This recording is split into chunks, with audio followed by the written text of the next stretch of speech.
else. Like say you're having, like I mentioned, an Italian dish, try to go with those Italian grapes. So ask them what Italian wines they have, and you'll sound like you know what you're talking about, right? Yeah. I want a red Italian. What do you have? Yeah, good for there you this? go. And then your date's like, ooh, Yeah. he knows his Italian grapes. Yeah, absolutely. You can't even pronounce the word, but you can add. Everybody can say Italian. Hi, my name's Rosario, and I'm from Austin, Texas, and you're listening to the Rio Grande podcast.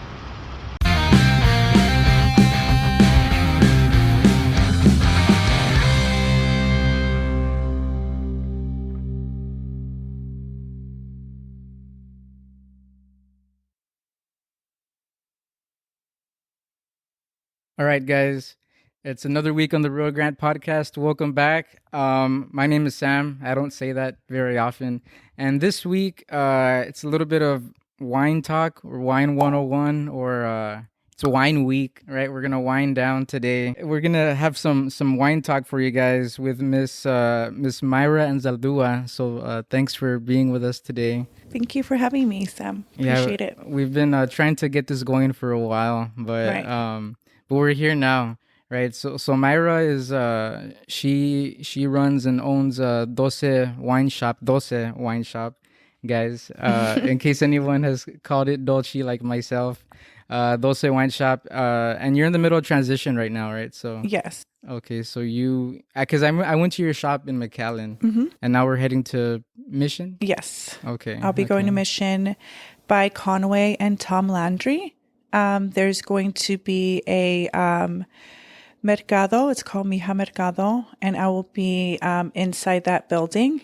It's going to be a lot of small women business owners will have their products there too. What's it called? Mija Mercado. So it's going to be like similar to like the Mercado District, all those right, but similar it's a things? smaller version of that. Okay. And it's women owned. Women owned. Cool. Yes. Okay. And so I'm super excited because now I'll be able to serve by the glass. And before it was just, like you mentioned before, it was just a wine shop. So, by the glass. Okay. Yeah. Cool. So, and I'll be having some little small plates as well to complement the wine too. So I'm excited to try that as well to kind of see what's going to pair well with the wine list that I'll have too. So, okay. That's a whole science, right? Like the pairings and everything. Yeah, that's my jam. That's what I love, and that's kind of how I learn about wine in general too. What would help me too when I first started. So like learning what goes together. Yes, having to learn about wine when I feel like my first real journey with wine was when I lived in New York. I was up there for about 5 years, and I worked in about three Michelin star restaurants. So you're pretty much before you hit that floor, you have to know what you're going to be talking to your guest about and what kind of wine they would like to pair with their dinner. So for me, that was where I learned different grape varietals, regions, and all that great stuff about wine in general. So you were like a specialist for wine? Yeah, but I wasn't a sommelier or anything like that. I've never taken any sort of test. I was never a wine director. I've never been a somm on the floor.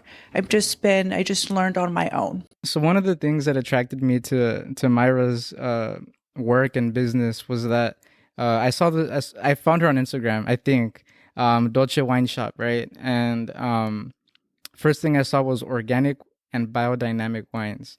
And my initial thought was that's cool because like part of what we do for the show is like helping us to find like ways to like be a little healthier or just get fresh air, right? Drink some water. Right. So it kind of falls in that world.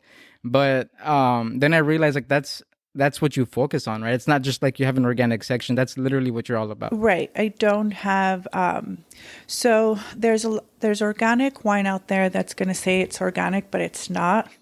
So I want to just let people know that. False advertising. Right. So it's frustrating, right? So it is. So you really do have to do your research. But what I carry is an all natural wine list and also biodynamic wine as well. So tell us what biodynamic means. Okay, so I want to let you know what natural wine is first, because it's just biodynamic will just be a small addition to that. So natural wine is wine that hasn't been tempered with, pretty much how wine was made in the beginning of times. Mass production hits, so now there's additives that are put in the wine. There's about 72 legal additives that wine producers could put in their wine in America for mass production. The wine that I carry has none of those additives. And some of those additives are pea protein for filler, sugar during fermentation for higher alcohol content, sugar afterwards for flavor, food coloring, and all for more production, right? So the wine that I carry doesn't carry any of those additives. And during harvest as well, there's no herbicides or pesticides. During the cleaning process of the machines, there's no chemicals involved as well.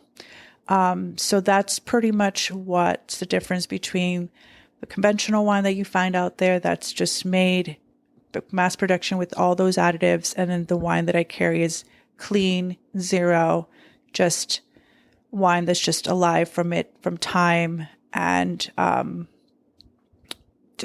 it's always been. And a lot of people think it's new or it's a niche or it's this hipster thing, and it's not. It's something that I feel that if you want to be health conscious, the next time you want to buy a bottle of wine, the wine that I carry is a better, healthier option than what you would find at your local, or not local, I shouldn't say local, but at your corporate chain restaurant or store. So how do I know, like, because you mentioned 72 additives, how do I know if like the wine that I'm buying is natural or not? Like, is there an obvious? Well, here we would just have to be at my store. Okay. So like, for example, if we're at those, say, like, no matter what I pick off the shelf, that's all that it is, right? Yeah, it's all going to be all natural. Yeah. So it's not, is that synonymous with organic wine, or are those two different things? Or? Well, because there's going to be, there's wine that would say that it is organic, but there's still additives, because I've seen some at front of big here where it says, it'll say it's organic, but it's still made with, I can just taste it. Because organic is just relative to like the produce and like and that's it. It's just all about the herbicides and pesticides. Yeah. But after that, they can just do whatever they can put whatever they want in that bottle, and it's still organic. And it's still considered organic. True. So there's organic wine that's not natural. Exactly. Okay, not and all organic I carry wine is natural. just natural biodynamic wine, and that's it. Okay, so is it all just inherently organic, like all the ones that you carry also? Yes. Okay, so it's like it's part of it. You don't have to like specify, because it all is. Yeah, because I researched that, and yeah. Okay, so then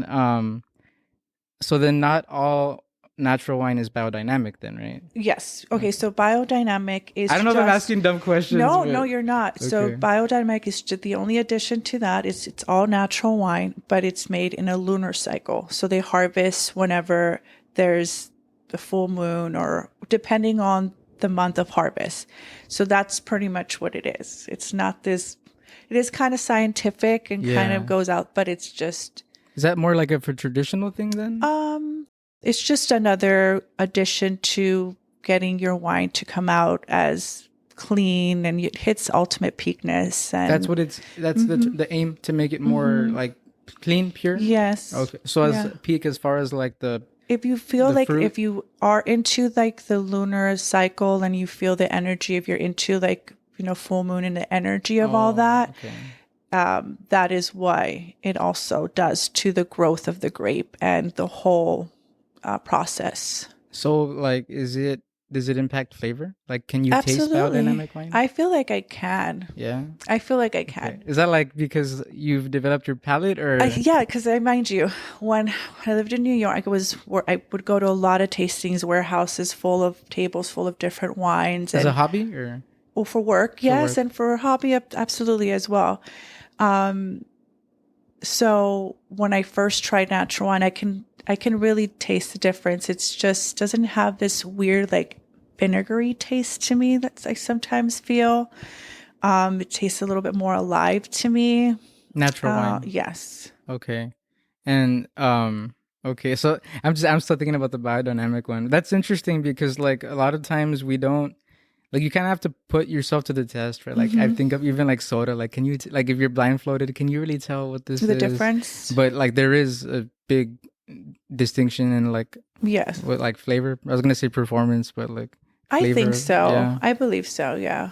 So it really is like a wine shop focused on like a health, is health conscious? Is that fair to say? Or Sure. I want to say, but absolutely. so what's 'Cause- your like, why, what made you gravitate toward natural wine? because I love the whole ethos of it all. The fact that it is made in small production. They do take care of the labor workers as well. And it makes sense. Like eco wise, like they are taking care of the land and they are not using herbicides and pesticides. They are providing you a natural juice that is not harmful for you, and you won't get, X, Y, and Z if you have too much of it. So even the workers are treated better? Yeah. Yeah, so there's like an ethical aspect. Oh, absolutely. Yeah. Okay. Is it just because like whoever's doing that, they're of that mindset, they're not gonna like, they take care of stuff in general? Or? Yeah, and also they're not making millions of cases per year. Oh, true. The most of the cases out there make about 30,000 cases per year.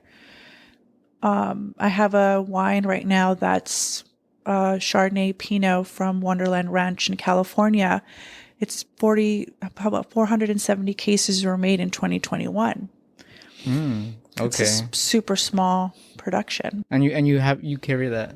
Okay. So then there's stuff that you're just not gonna find in other places then too. Here? Oh, no. But the wine I carry is all exclusive. No one has my list here, and I make sure of that. Because it has to be like a local place like that. Like, It has to pass the natural wine process. And it can be in Italy, it can be in Spain, it can be in Austria, it can be in Texas, California. man. So do you also like, do you do like wine etiquette stuff too? Like there is a right way to hold the glass, right? They Like, should grab it by the stem, so it doesn't. The temperature wise, you don't want the wine to get hot or cold, depending. that's specifically what it's for, right? The temperature.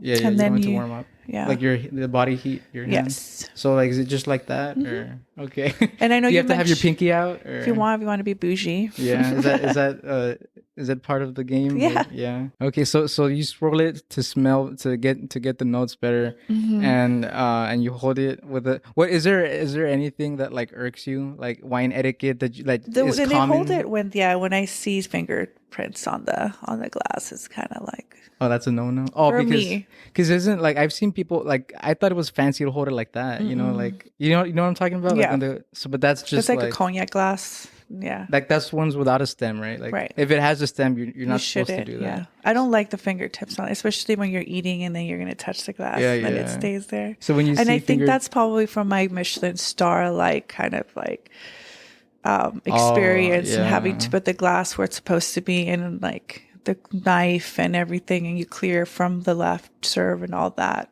Is there anything wrong like with all those boxed wines? Is that like, Oh no, yeah, you asked as far as box wine, well, there's nothing wrong with it. Like, No. okay, because there's some times where it's like oh, don't get that, or don't get them like that product. It's not like there's no shade towards that, or No, you because don't have a there's problem with natural that? wine in box wine. Yeah, there's cans as well too. Okay, is there a correct way to drink? Like, is there anything that you should or shouldn't do when you're actually going to take a sip, or is that not? As if you want, I think as far as like if you want to look at the wine and pour it, smell it, if you want to just kind of get the tones of it, look at the color, taste it, kind of swirl it in your mouth, and then kind of just taste if you want to kind of get the full effect of the grape and the flavor. Okay. I'll tell you, for me, like I tend to like eat healthier, or like less chemicals, additives, but it was because of like for my health, because of, like I had issues that I needed to take care of, and like I realized that the sugar and the salt and the red dyes weren't gonna be much Right. help. Was there something for you, or was it just like you were intrigued by like The taste. So it really is like, It okay. is. I think it really is like this. The bottle that you have here. So she gifted us a bottle of wine there, guys. I think that's probably why. Like a pet natural means natural, sparkling in French. Okay. So this pet nat is the second fermentation happens inside the bottle, so it creates a natural CO2. So it's like sparkling, like wine. So it's like just alive in there. So whenever you literally pop it open. It's just, you see all the sediment in the bottom. Everything's just kind of in there. And it's just the best thing ever. Okay. So I think that's why I fell in love with Pet Nats, and then the natural wine. All the other natural wines I liked. So that's one of your favorite, like, oh, wow. Style of wine. Style of wine. Okay. Yeah. Pet Nat. So this isn't even like about health consciousness. Like, it just tastes better. Like you don't even have to necessarily be like, I want to eliminate. Like, you just, if you want good wine, then absolutely. But then you have everything else it's that like is great wine, an extra benefit. Absolutely, that you should consider. And it's just a few dollars more. It's not really that much more. Yeah. So just thinking, because it can get to the point where these bottles can get a little expensive overall, but I try to keep grape varietals that people are familiar with, and also price wise, keep it. That's awesome, because when you think of healthy swaps, a lot of times like what people like tend to think is that you're kind of having to give up on something, right? Make a compromise, but this is better for you and tastes better. And and there's a lot of people ask me, does it have alcohol? And I was like, absolutely, it's the same thing. It's the same ABV as a regular wine. It just doesn't have heavy metals and sugar. And all that stuff. Pea protein, copper, ammonia. 72 additives. Like, what's the worst one that I feel like ammonia. Like, why would they add ammonia? Like, why would there's like, there's a book called The World of Natural Wine. It's from Aaron Askoff, and there's a list there, and you can see it, all the additives, and I show everyone at the shop too, and I'll let them know. So, and again, a lot of people just don't know about it. So. Yeah. So you think ammonia is like the one that stands out to you the most? To me. Because it's like, why would you, right? Like, why do you need it? Or also a lot of people like sweet wines that come into the shop because they're used to having, sugary wine from here. It's the red wine drinkers that want red wine that's sweet. That's hard to find here. So it's hard to find a sweet red wine. A natural wine, because there's one, it's a Lambrusco, and it's hard to find to bring down here. But I try to keep the Rieslings, Moscatos, which are sweet white grapes. And so the sweetness, like, it's in the grape already. Already, right? It's not added. So other brands, like, they add sugar. Like, okay, doesn't that increase the alcohol content, the volume as well? Right, because like the add sugar, it gets stronger. Right. So what's the content for like a typical bottle that you have? Or does it change? About, my lowest is at 11 ABV and my highest is a 14. So it's about the same as... Yeah. Oh, okay. So there's not really a difference there. Yeah. Okay. So you're not really compromising on anything. At all. Just that's maybe weird. Price. Yeah. No, but that's... but that's investing, if anything. For your health, yeah. That's weird, because there's a lot of things like that where it's like, why wouldn't you, right? Like, right. And I'm talking overall, even like... Has it gotten you to like look at other aspects of your life as far Absolutely. as like, I want to say ever since I started in 2020, when I was here, I weighed a certain amount, and now I weigh about 20 pounds less. And I have a feeling it has a lot to do with the fact that I just drink either my wine or a White Claw here and there, maybe, but that's it. Because it can easily be a thing where like you realize like, okay, there's 72 additives in this. I wonder what's in my soda then, or I wonder what's in my deodorant then, or you know what I mean? Like, no, well, I mean, I feel like I've always kind of been a little health conscious. Like, I like to shop outside of the aisles. I'm not trying to be, in the middle. So I feel like this all kind of aligns in what I like in my life. I mean, don't get me wrong, I like to hang out and have a good time as well. And, back in the day too, I think that wine really showed me how to drink too. I think that when growing up here in the Valley, drinking culture is a little different. So I think that wine really taught me how to, especially with food, like I mentioned, because I think that's one of my favorite things about drinking wine. All right, guys. So remember, a lot of us aren't really familiar with the wine world. So we want to ask you, Myra, about pairings. Okay. This is a big one because the wine lists are long. Yes. Okay. So tell us, entry level. Okay. Right. So like, chicken, right? Or you tell me. So I guess you're trying to ask me what wine would be paired well with different foods. So like chicken, depending on maybe what kind of sauce it has. Okay. I would probably do a white wine with that, like a Chardonnay or Sauvignon Blanc. Why though? Like If it's a creamy sauce, why does the pairing matter? well, because of the flavoring, right? Say, like I mentioned, like if it's a creamy sauce, I would want to do a Sauvignon Blanc because it's going to kind of cut the fat of the creaminess of the sauce. Okay. So say it's like a mushroom sauce. I think a Sauvignon Blanc that has high acid, lemony notes would contrast that. So I think that would be really great to pair. Okay. For me. And then there's also people that might want that familiar flavor together. So a Chardonnay would also pair well, I feel, with that mushroom-based chicken flavor. And are those white wines? Yes. Okay. So remember this, guys. So if you're trying to impress your date, right, at the restaurant, and you don't remember like much of what Myra was saying, if you're gonna order chicken, go with a white wine, right? Sure. Yes. Okay, like is that fair? Typical, yeah. Like white wines, I mean, depend. Like if it has a red sauce, maybe a red wine. Okay. If you want to do steak, I would go with a bold Cabernet, like I mentioned before, a Tempranillo. Okay, so steak Cabernet. Tempranillo is a Spanish grape.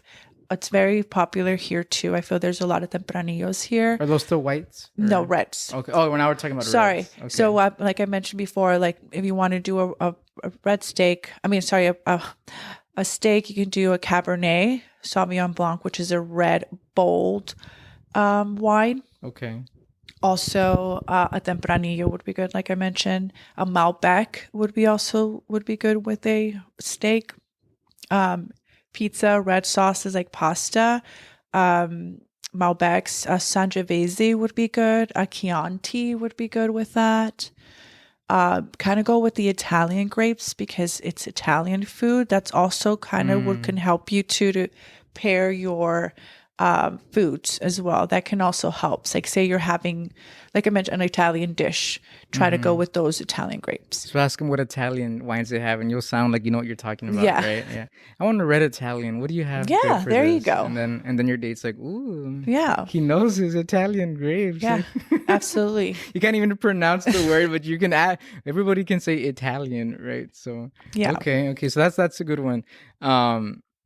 Let's see, anything else as far as pairing, like any rules that like we should absolutely always follow? So I guess I should maybe if you were dining in a restaurant, you would start off with a sparkling wine with just to start off, right? And then you would start off with second would be probably a white wine with your appetizer, which usually would be maybe a seafood of some sort. And then say you're gonna have chicken or red, then you want to get a Chardonnay or like if you're going to do a chicken or a steak, you want to do the Chardonnay for the chicken or a Cab with Tempranillo for the steak. Okay. Also for dessert, you can do a Moscato with your ice cream. Would also be really nice. Because Moscato's sweet, right? Yeah, you can pair with your ice cream or your pie or whatever they offer for dessert. That would be a really good option. So kind of steer you through your night. Okay. Remember this, guy. I'm trying to remember. I'm as entry level as anybody. I'm learning. So this is going to be fun. Yeah. Oh, okay. Yeah. That's a Pinot Noir grape varietal from California, Paso Robles area. Field Recordings is a producer. Andrew Jones is the man. So. Okay. So that's where it's at. Yeah, Mr. that's Andrew where it's Jones. at. Andrew Jones, Mr. Field Jones, Recordings. Yeah, he has a lot you. of great wine that I have at my shop. Okay. All natural stuff. So Okay. yeah. So I want to ask you something because this is a problem that a lot of people have. I'm gonna take a bottle of wine to a party and I don't know what to take. Okay. Is there do you have a recommendation? Like I don't know what they like. I don't know what to drink. Is there like a go-to, like a safe? I would say two. Okay. Either a light or really light or really bold. So I would say Pinot Noir because I feel like that's a simple grape that a lot of people are familiar with. Okay. And it's a light wine that's super approachable. And then I would go with the Cabernet because a lot of people here love a bold red wine. Okay, so that's kind of like a safe bet, Mm-hmm. or like that you're gonna Those two. like someone's gonna like it. Yeah. Okay. If you want to do whites, I would say a Chardonnay. Okay. Like if you don't know what to get, you want a white wine, it get a would be a Chardonnay. Chardonnay. I feel is a great wine that a lot of people would love, and it's approachable too, and it's a good one. Okay. Yeah. Anything that you want people to know about, like, so we got the Valley listening. Anything you want to teach us or about wines, or we have a couple of minutes yeah, here. I mean, pretty much just like I mentioned, I really feel that I'm very proud that Dulce is here. Wanted to bring a exclusive list here for the Valley, and I want my people to be able to have this type of wine that's good for you and taste delicious. And I've been working with producers since 2016, and they're doing really great stuff. And yeah. Okay. And there's a future out there for Dulce. Yes, and we'll be so Dulce right now is taking a little break. We were at McAllen, and I'll be moving to Mission, like I mentioned before. I think, right? Yeah, we did. we? Yeah. Or wasn't it before? It wasn't after a the secret, conversation? right? Okay. Yeah, admission. And well, I'll be providing by the glass with small plates as well. And yeah, again, it's a huge passion project of mine, and I'm glad that everyone has embraced it really well, and a lot of people like it, and I'm excited for the future. Yeah. All right, guys. So just remember, like, if we enjoy, right, our drink after a long day, and we're trying to, like, maybe like new year, better you, or whatever. Yeah. New year, new you. Can't say that. You don't even necessarily have to eliminate things. Like, there's natural wines, right? Absolutely. And natural wine that is already organic, and it could be biodynamic, right? So that's something we can do to, like, eliminate between 1 and 72 additives in our life that don't need to be there, right? So, like, forget the ammonia, right? So it's just a little and it could be a catalyst, right? Because if you make that swap, I want wine, but I want to be better because I'm seeing all these studies. You get a natural wine, and then you're gonna be like, you know what, now let me take a look at these other things, like we mentioned. Let me take a look at my perfume or my soap or whatever, my deodorant. So, like, one thing can change your life, right? And I know you mentioned some benefits that you've experienced, so absolutely, that could be everybody, right? Yeah, and also for the people that are going to start drinking, it would be a great option too. So just start on the right foot. Exactly, because I know that there's a lot of I feel like the younger generation is not drinking as much as we did. So if they do, this would be an amazing option. So yeah, and that's very true. Yeah, the younger generation is a little, especially here in the Valley. I think there's reasons for that. A lot of us have seen our tios, to say the least. You know what I mean? So that's what I'm saying. This is a great option too. So it would be a couple of glasses. That's it, with your charcuterie board, and you can feel better because you're having a better option anyway. Yeah. Mexico's not open anymore. Like you don't want to anyway, right? All right, this is interesting, guys, because we are right now with Dulce Wine with Miss Myra, but we're still gonna give you your Valley homework of the week, right? So, and of course you've been doing it, right? Because we're all doing our homework, right? Because homework is good and everybody loves homework, right? Addie loves homework. So this week, what we want you to do is give someone a compliment, okay? A real genuine compliment, right? I've heard a few the last couple of weeks that were a little sassy. Give someone a compliment, right? Tell your grandma that she did an amazing job on her flower beds, or your teacher that they're doing a good job. Yes, teachers. Yeah, so it could be anybody, right? It could be someone you don't even know, right? Well, I guess that'd be kind of hard to give them a compliment, but if you do that one little sparkle in their day could go a long way. Right. So the thing is that you might not know that you impacted their day because they might not tell you, but just know that it goes a long way. Right. So if you say, hey, as simple as I like your shoes, you just made someone feel better. Right. So that's your homework this week. Give someone a compliment, and check out natural wines. You can find them at Dulce Wine Shop. Yeah, so give someone a compliment. Try a natural wine. She recommended the Pet Nat. So I guess we're gonna try that one. Yes. Ali's eyeing it already. Right. So you guys have a good one. Okay. Thanks so much for spending some time with us. We really appreciate it. Sorry that we took a little time to get ready for you. That was great. I got to see some bunnies. Yeah, there's bunnies in the background all the time, guys, by the way. So we'll see you next week. All right. You guys have a good one. Thanks for another week on the show. We'll see you later. Cheers.